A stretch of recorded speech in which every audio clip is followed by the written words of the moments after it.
Welcome back to the Reier on YouTube channel. It is time once again for No Sleep Teal, a program dedicated to discussion involving the National Football Leagues.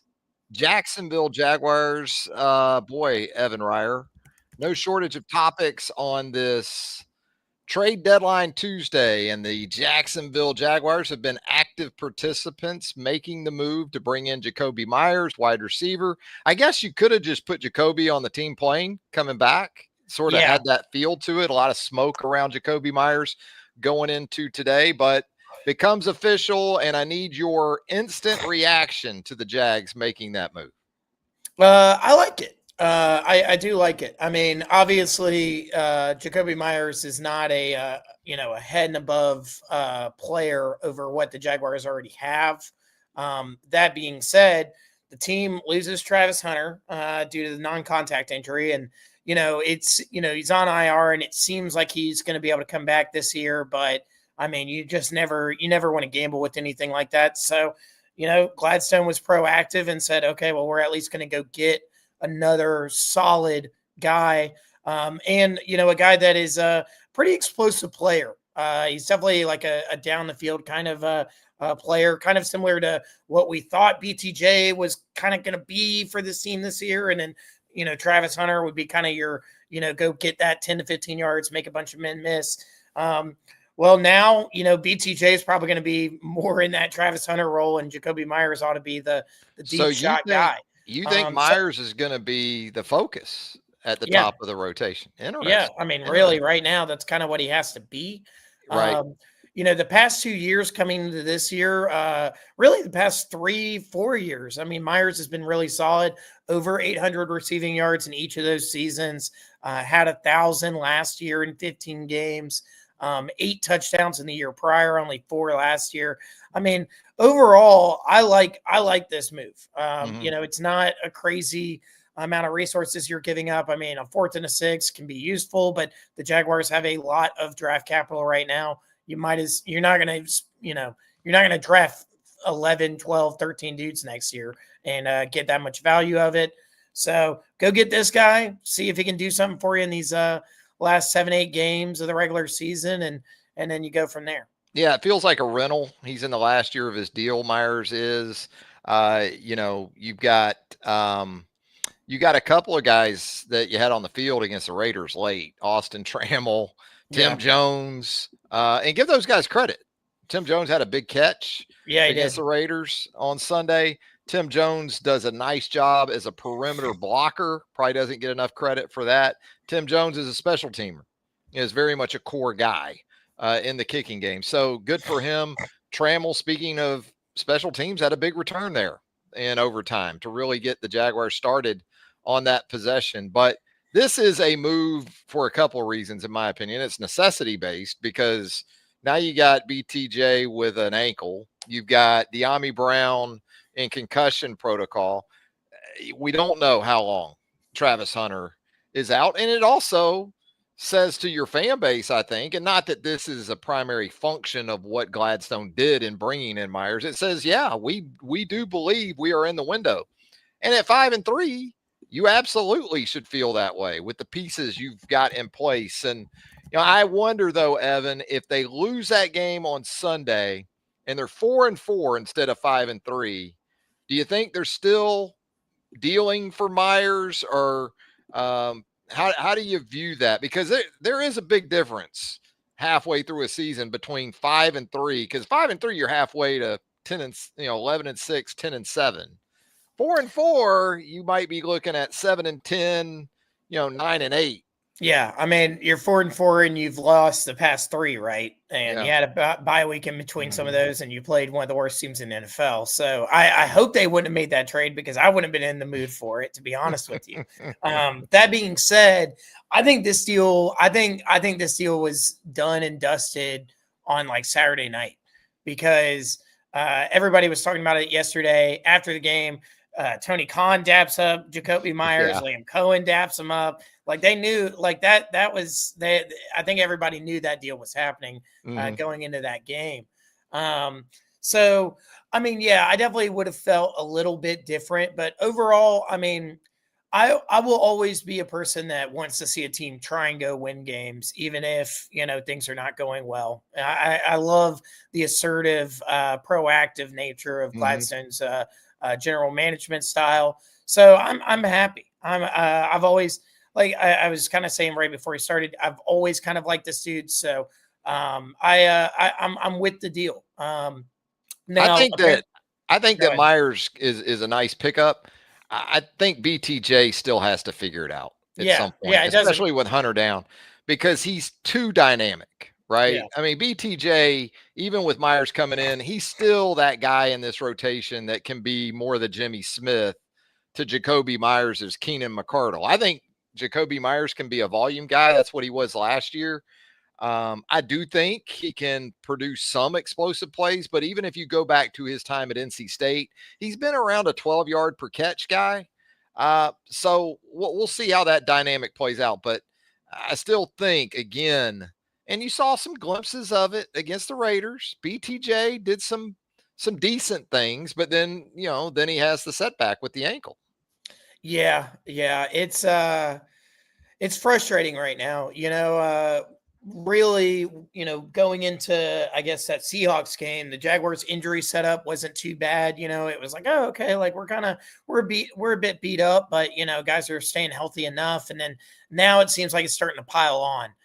It Mhm. just doesn't seem like there's a week in which the Jaguars can get a break, including after a bye week. I mean, with Travis Hunter, and then now that it's going to be something that the Jaguars are going to have to continue to evolve and get creative on. Like Liam Cohen's offense, we definitely saw it again against the Raiders, where it was like, man, you guys are getting kind of, I don't know, predictable. And Mhm. you've only been really calling the offensive plays for 9 games now, so 8 games. So it's I don't know, man. It's still going to be very interesting to watch because one, the Jaguars running the ball is still not really where it needs to be, and is Jacoby Myers a guy that can kind of change the dynamic? I'm not really sure about that.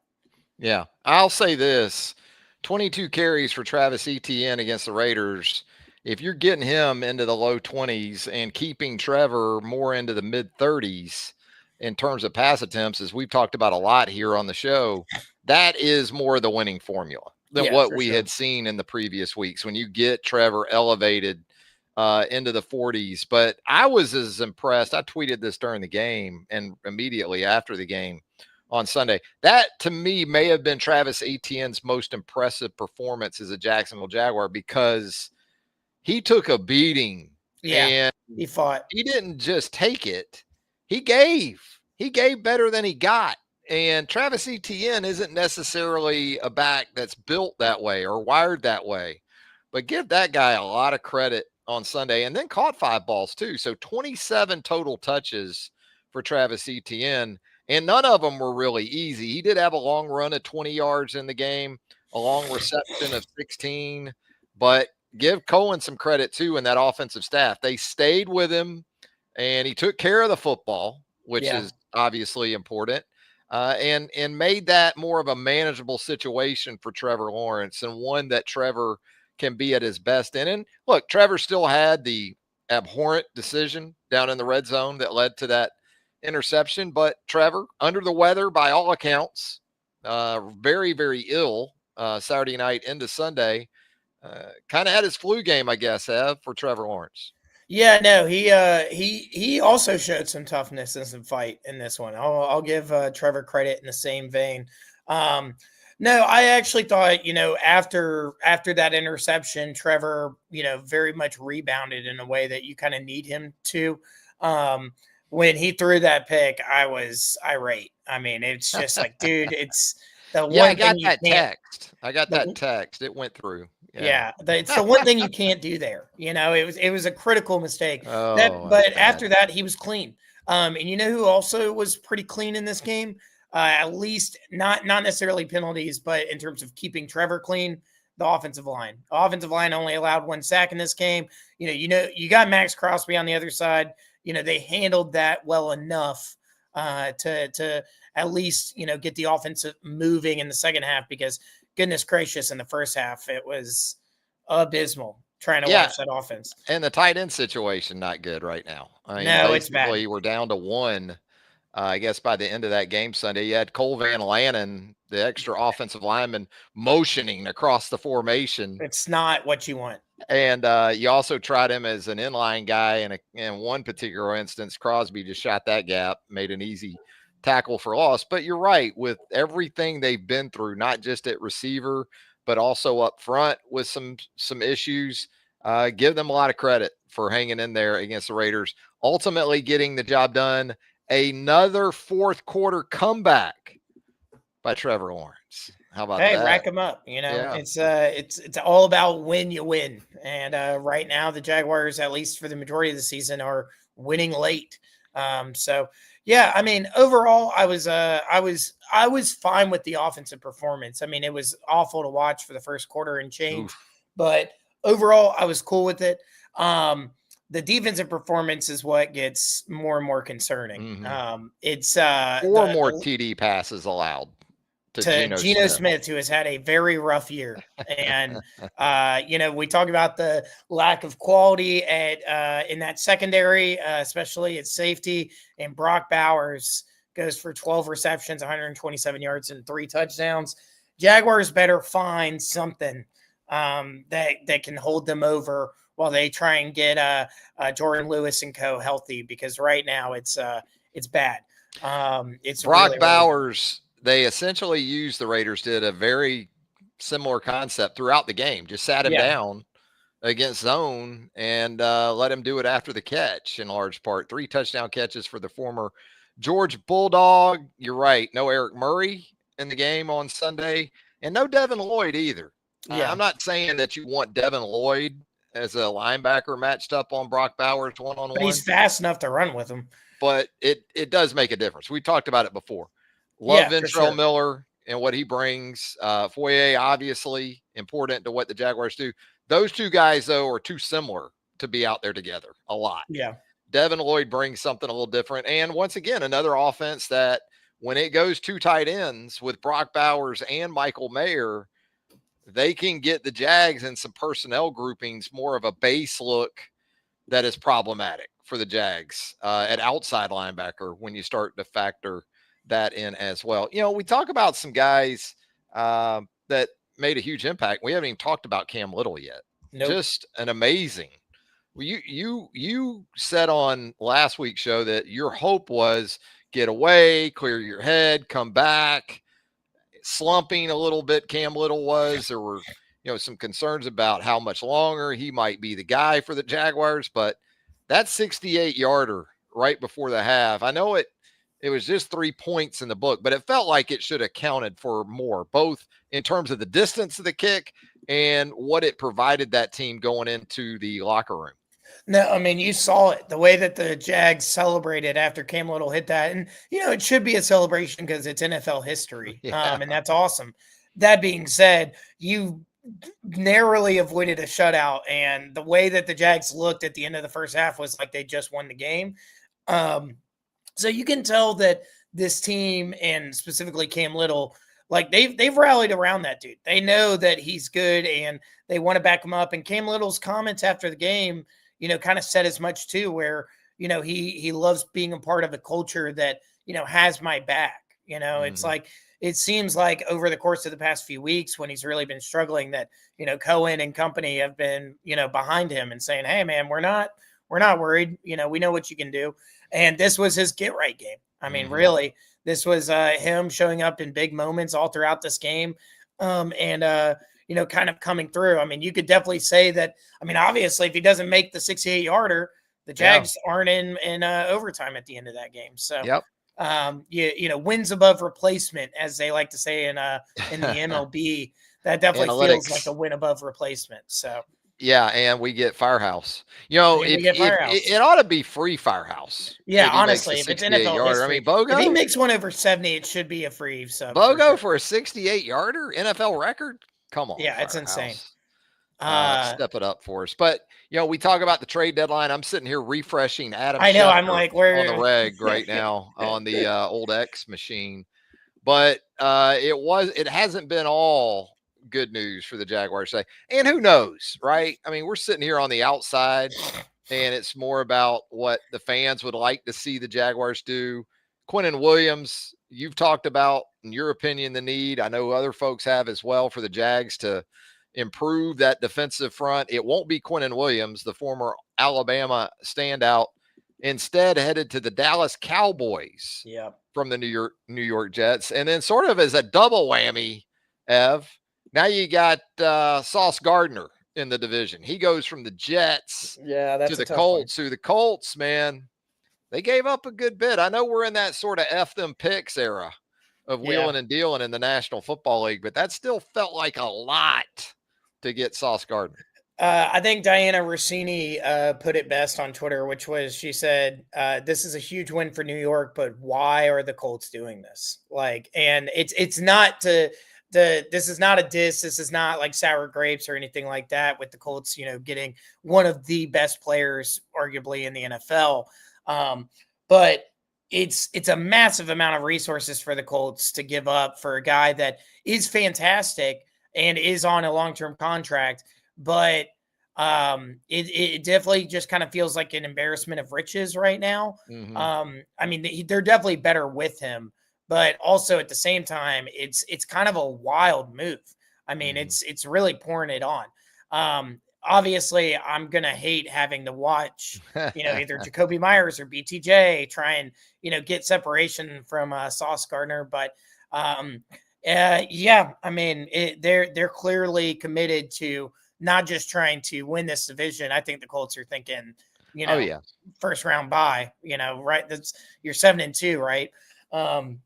But yeah, it's crazy stuff. It would have been really nice to have Quinnen Williams. Granted, seems like they got outbid from what I've seen online. I mean, the Jaguars don't really have a first round pick to give up, right? Mm-hmm. For Quinnen Williams. In So 2026, yeah. well, and it was first round and a bunch of stuff. I mean, they gave up the Cowboys gave up Mozzie Smith, who hasn't really worked out in Dallas, but was a first round talent Mm-hmm. when he came into the league. So yeah, I mean that would have been sick. I still, I mean, there's still time, right? Like we got 40 minutes until the deadline to see if the Jaguars can go get an interior defensive lineman to kind of upgrade that group.